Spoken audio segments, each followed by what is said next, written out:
have a hero. I do. As a matter of fact, I have at least 2 heroes. And are you ready for this? They're here. My name is Vin Dacquino. My guests today are none other than Janine Callahan and her son, Sean Callahan. Sean, Janine, welcome to Let's Talk Writing. Are you ready to talk writing? Yes, we are. Yeah. Well, that's good news. You wrote a book, Yeah. and it's called Don't Give Up. Sean, we're here today to talk about you. We're here to talk about an incredible young man. And our audience needs to know who you are, what you've been through, and the fact that you just refuse to give up. Janine, mother of Sean Callahan, what an experience, yeah? Yes. Yeah.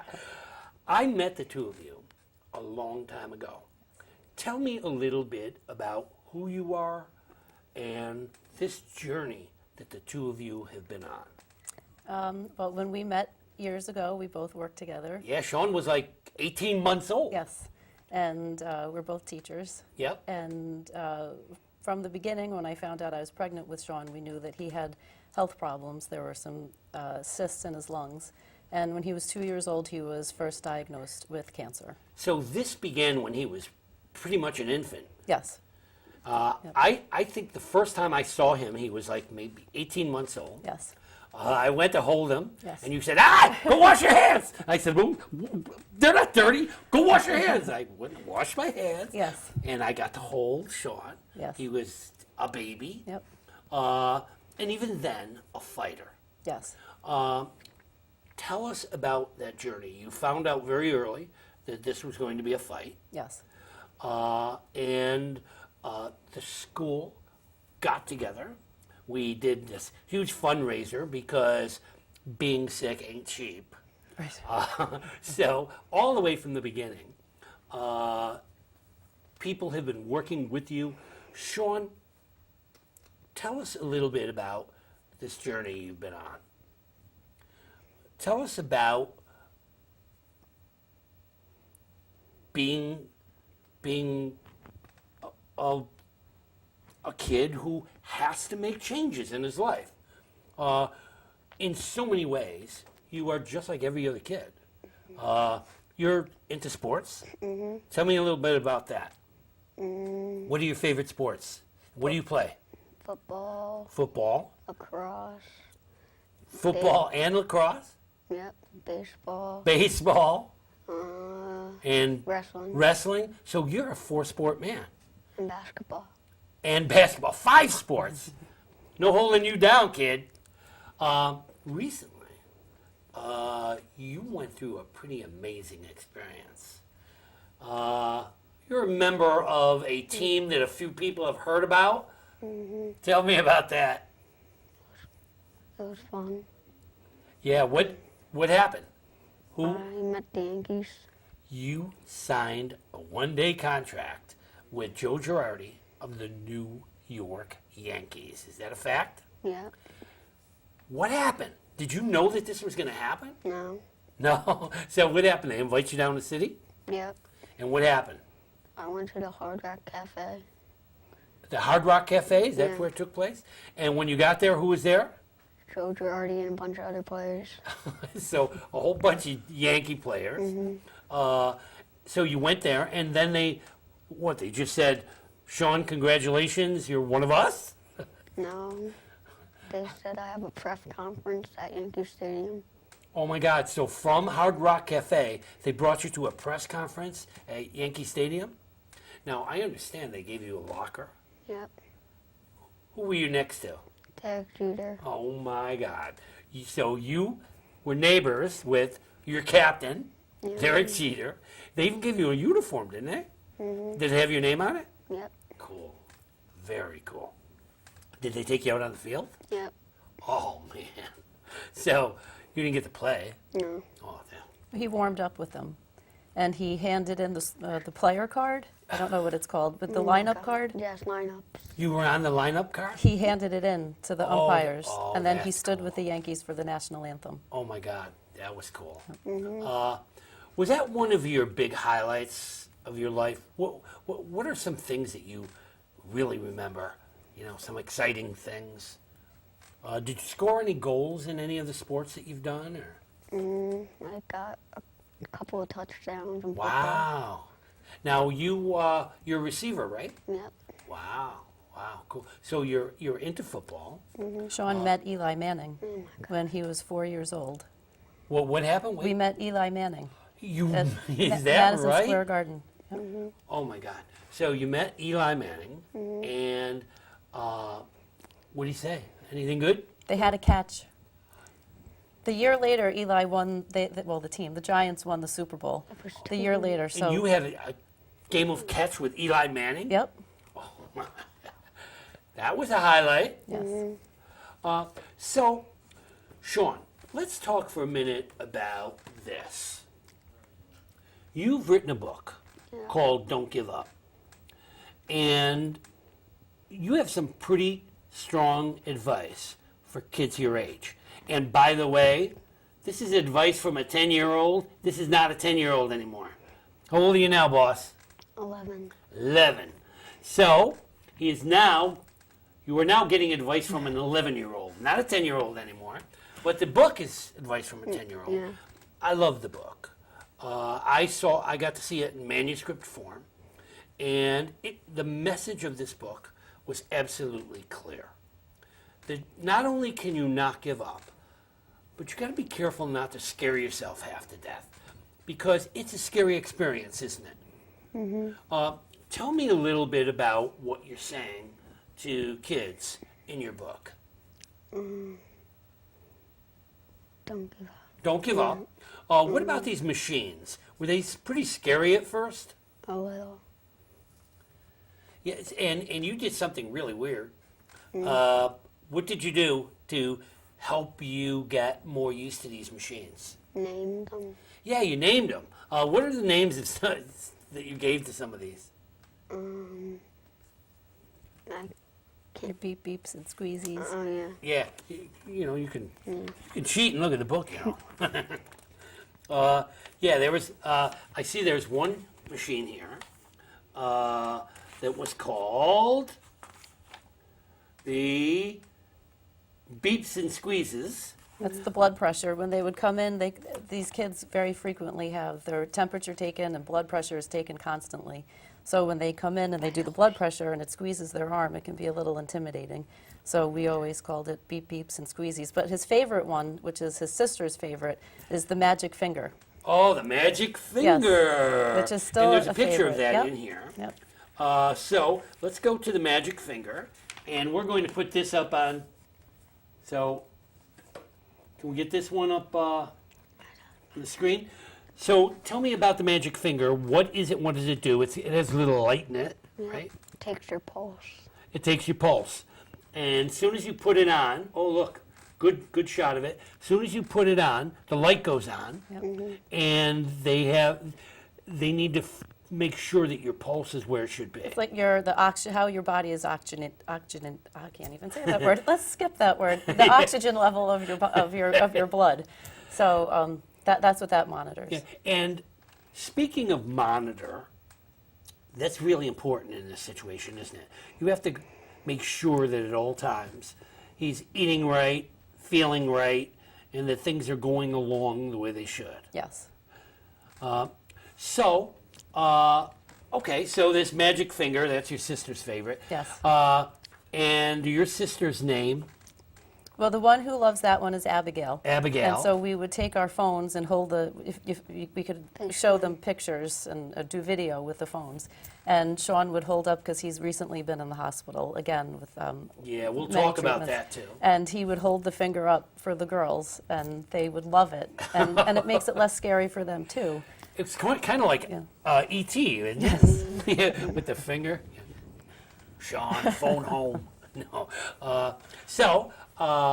You also have another sister, and her name is Hope? Hope, which I thought was pretty cool because when the Yankees selected you, Yeah. it was called what, the day Hope Hope Week. Week. Hope Week. Yes. And there you were with a sister named Hope. Yes. Speaking of sisters, how many brothers and sisters do you have? I have 4 sisters and 1 brother. Oh my goodness. 4 sisters and a brother. There are 6 of you in all. You get to go directly to heaven. Don't pass go. Don't collect $200 because that's a whole lot of love and Yes. family. You've got a lot of love to share. Yes. Janine, tell me a little bit about juggling all of this. There's a lot of parents out there who say, how does she do this? How do you do this? First of all, I heard a great message from someone who had gone through this with one of their children, and they said to take it one day at a time, You're right. sometimes 1 hour at a time if you have to. And so that's where I approach everything. I just take it as it comes up. But I also ask for a lot of help. When Sean was first diagnosed when he was 2, I didn't ask for help, and I tried to do everything on my own. And I do remember that. I do remember where it was kind of like, we can handle this. Yes. But there is a point where you have to say, we're all in this together. Yes. We are all in this together. And the thing about Sean that has always amazed me is that he's willing to give back. I'll never forget when I said to him, what are one of the things that you want to be and want to do? And he says, I want to teach kids not to be afraid. Yep. It's amazing. Yes. And that's what writing is about. That's what the show is about. It's about passion. And it's about understanding that through writing, we can help others live a better life. If we can make things even just a little bit easier for other people, we should try. And that's what this book is. And with everything that you're going through, Sean, it just amazes me that one of your dreams, one of your wishes, was that you get a chance to help other kids. That's amazing. And that makes you my hero. And it makes you a very special person. So, let's talk a little bit again about where you are and with helping others. You need to juggle your days, Yes. and you're absolutely right about you have to live every day at a time. We don't know what tomorrow is going to bring, but we know what today has brought. And since you're living in today, you have to make the most of it. Sean, you've never stopped dreaming. You never stopped. I mean, you're a Boy Scout now. I mean, a Boy Scout. You were a Cub Scout. You had a big graduation. Unfortunately, you were in the hospital, so you missed the West Point graduation. But you certainly, I was there. Your name was there. You received a huge round of applause, even though you were not there. They called your name. We, in our minds and our hearts, saw you cross that little bridge from Cub Scout to Boy Scout. Are you staying with the Scouts? Yeah. Good. How do you feel about the Scouts? What kinds of things do you do with them? Has this stopped you from being any better Scout than you were? I think you're an Arrow, right? Mm-hmm. So what do you do in the Scouts? Is there anything you don't do that everybody else does? Go camping. Camping? Yeah. All right, so you don't do the camping part, or you do the camping part? We haven't been able to do the camping part. Yeah, because- But he can do the archery, and he can do all of the other physical activities. Yeah, that- I've watched Yeah. him. He does everything everybody running else does. around. Yeah. Now, I know this is a little touchy, but the history. At 18 months old, you found out that he had some hurdles to cross. Yep. And you all did that together. And then there was a long period when everything was fine. I think Yes. it was like, what? 7 years. 7 years. He was in So for remission. 7 years, he was fine. Yes. So then at about like 9 years old or 10 years old, When he was 10, when he was 10, he started having 1 week. He was pitching baseball, pitching a baseball game, and then the following week, he had a little headache, and I gave him some Tylenol, and the headache just got progressively worse. until the end of the week when it was unbearable. And then he threw up, which was one of the signs that it could be a brain tumor. So I took him to the emergency room, and they did an MRI, and that's when they found it. So it's not only brain, though. It started in his lung when he was 2, and then it metastasized to his brain. But it's the brain tumor that keeps That's the one returning. that he has to deal with. Yep. So very recently, he went through a controversial but very important operation. Tell us about that. Sean's had 2 stem cell transplants. Wow. But they're his own stem cells. So and you can take stem cells from your arm, just right at one day and then use them the next day. So, but he's had two of his 2 stem cells using his own cells, and it takes about 5 weeks in the hospital when you use your And own. he had a pretty rough bout the first time? Yes, he wound up getting an infection and went into ICU. Wow. So that happens when the stem cells get rejected by the body? It just takes a while for your body to accept them. Yeah. They use chemotherapy to blast the entire system, and it wipes out every cell in your body. Wow. Which the intention is to kill the cancer, but inadvertently it winds up killing. The good cells. You're right, and so it leaves you susceptible and at risk, and that's when he had a intestinal bacteria that kind of took over and sent him to ICU. He went into septic shock. So you had a pretty good scare. Yes, but the second one it was much smoother Oh, good. because we knew what to expect. I remember you said to me that you felt awful because you said to him, look, you did it, Yes. you're through it, you don't have to do it again.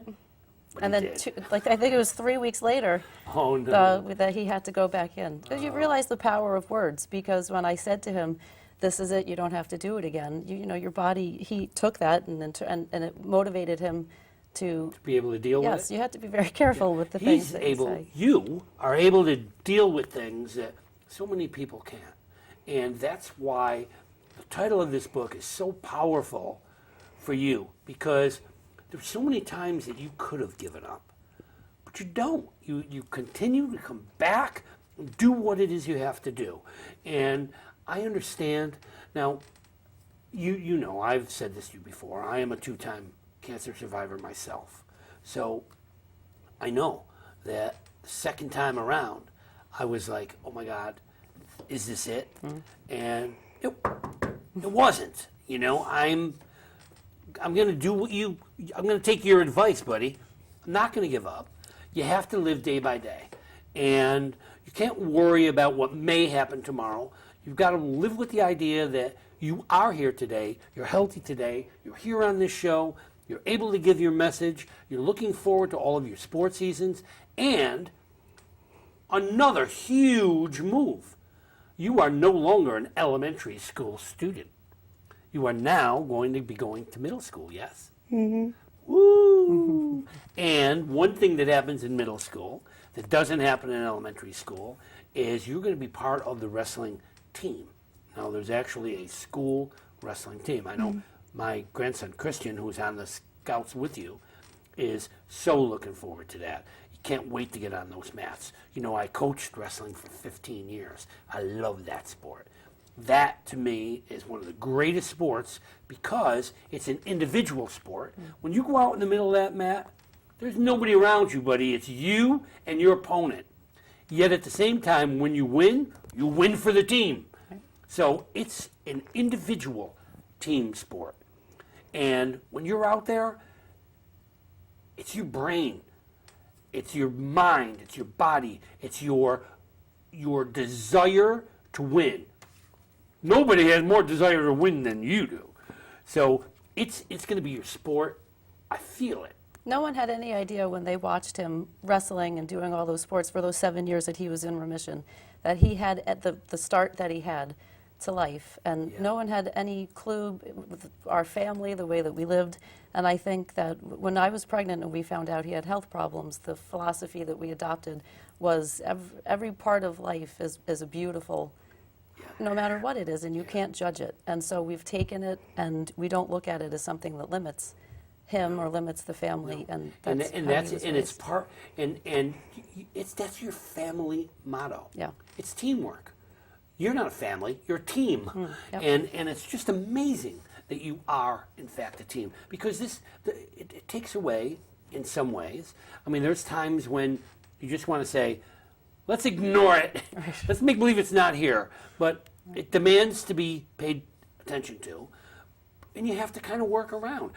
When I did Kiss the Candy Days Goodbye, there was one part where Jimmy is diagnosed with diabetes. And the doctor, he had a female doctor, and she says, Jimmy, you have diabetes. Your life is going to change. And he yells at her and says, I don't want my life to change. I don't want to change. And she said, hey, Jimmy. No, he says, I don't want to change. I don't want to be different. She said, Jimmy, we're all different.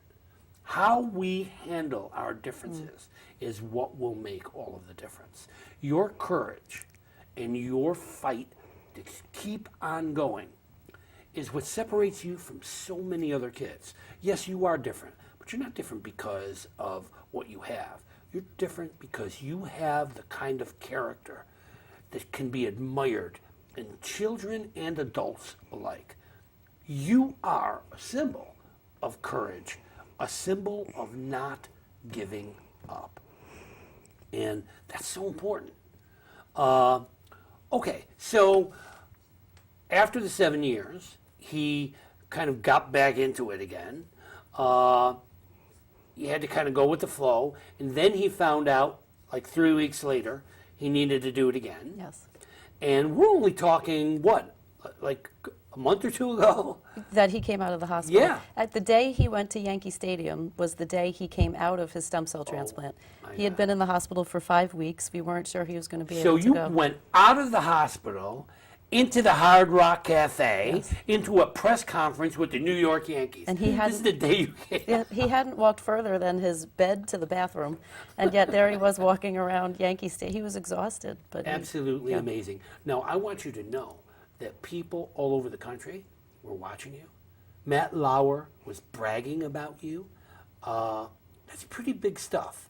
And yet, at the same time, here you sit, calm and collected.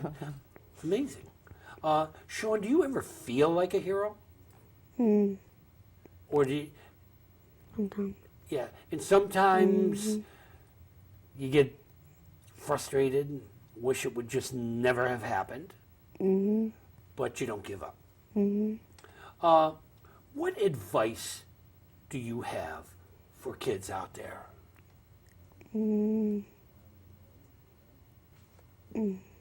Not to be scared about Yeah. it. Yeah, and that even if you are scared, it's something that you have to deal with. It's okay to be scared. I mean, yeah, I was too. The first time I had cancer, my wife was pregnant, and my son was a year old. And I was like, oh my God, I can't leave now. I can't. You know, I had just been married a couple years, and my life was just beginning. And I just couldn't go. It wasn't my time. And I just said, I've got to fight.